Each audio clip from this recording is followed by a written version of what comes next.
Nós estamos falando diretamente da Praça São Januário, hoje 27 de janeiro de 2021. O tempo está parcialmente encoberto, nós estamos aqui com pais, professores e alunos que estão realizando essa manifestação para a volta às aulas presenciais. Eu vou conversar com a dona Ione Fernandes, ela que é fisioterapeuta, também mãe de aluno. Fala a gente, dona Ione, esse prejuízo para a criança, para a filha da senhora, é notório pelo fato de ela não ter as aulas presenciais. Sim, o prejuízo é muito grande, tanto na parte do aprendizado, como na parte da socialização, do desenvolvimento da coordenação, que isso é fundamental. E a infância é uma ação. E eles estão perdendo já essa aprendizagem. Como é que é o comportamento dela fora da sala de aula em casa? Uma vez que a atividade escolar também faz parte da vida da criança. Como que a filha da senhora está comportando nesse período, né? Ela não está tendo aula. Bom, a gente tenta colocar atividades para ela, mas está muito difícil, porque está sem rotinas de atividades físicas, de atividades pagas, né? Ficou em grupos, né? Acaba que ela está ficando mais ansiosa, está tendo, atualmente, ela está tomando remédios para ansiedade. Olha. E está fazendo terapia também, por causa dessa situação de isolamento. Vou conversar com a Fernanda. Fernanda, por favor, chega aqui. Você ouviu, bom dia, você ouviu atentamente o relato de uma das mães da criança está fazendo até fisioterapia devido a esse isolamento. Você, como autoridade na didática, como autoridade na educação, o que você pode dizer a respeito disso? Uma vez que, pela sua longa experiência, você também sabe dos prejuízos que a criança tem. E de que forma poderia voltar essas aulas? O que a senhora tem a dizer a respeito disso? Esses relatos, né, dessa mãe, eles são frequentes, eu falo frequentes diários na escola, né? Essa condição que a criança vem passando ao longo do período que agora, né, vai inteirar em um ano, né? Fora da escola, recebendo apenas aquilo que hoje a escola consegue fazer, que não é o suficiente, né? E que a criança ela precisa de muito mais. O ensino remoto, o adulto se adapta muito mais fácil ao adolescente, mas a criança precisa daquele cuidado maior e de uma atenção individualizada.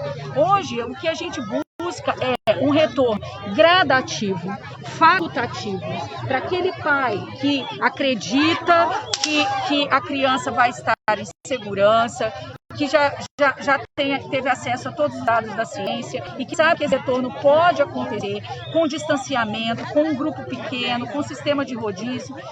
As escolas, em geral, não buscam uma volta completa de todas as séries, todos os segmentos.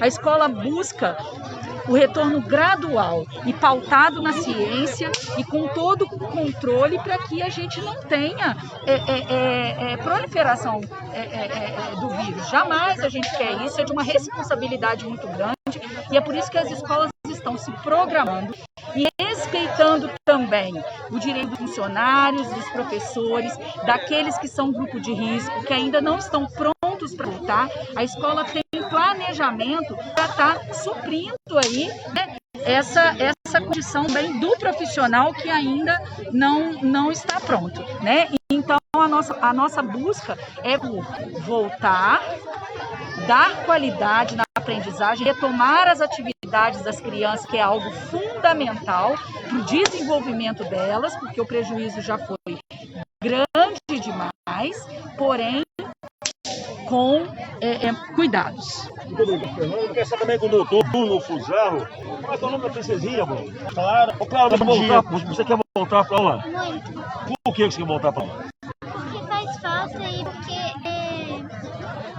eu acho que é muito diferente estudar em casa do na escola. Na escola é muito melhor. Bom, nós conversamos com a Fernanda, que é autoridade no assunto. A menina também não deixa de ser autoridade no assunto, porque isso faz parte do desenvolvimento cognitivo dela. Até, né, falar aqui, usar as palavras da Fernanda, em relação à sociabilidade. Ô, doutor Bruno, parabéns. Não é a cara dela? O apelo da criança, ou seja, dispensa movimentais. Eu acredito, né, a Liliane como fisioterapeuta deu a opinião dela, a Fernanda como professora, como diretora de escola de opinião, a gente tem pediatras aqui no nosso grupo que embasam, os trabalhos científicos que embasam, a gente tem todos os argumentos do mundo inteiro, Unicef, Unesco, a MS, todo mundo pedindo a volta às aulas, Sociedade Brasileira de Pediatria pedindo a volta às aulas, a gente não conhece um argumento consistente contra a volta às aulas. Então a gente conhece todos a favor, mas nenhum argumento, na minha opinião, é mais forte do que esse, do que a vontade das crianças de estar dentro da sala de aula. Isso é o mais importante, porque os maiores são eles. A primeira categoria ou classe que a gente tem que pensar nesse problema todo envolvido é nas crianças, é na educação e na saúde mental e física dessas crianças. Clara, repete pro tio então, você quer voltar às aulas? Muito. Por quê? Porque faz diferença e eu sinto muita saudade. Faz diferença e eu sinto muita saudade. Quantos anos a Clarinha tem? A Clara acabou de fazer 11, né, filha? Acabou de fazer 11 aninhos, ou seja, faz parte da vida dela a escola.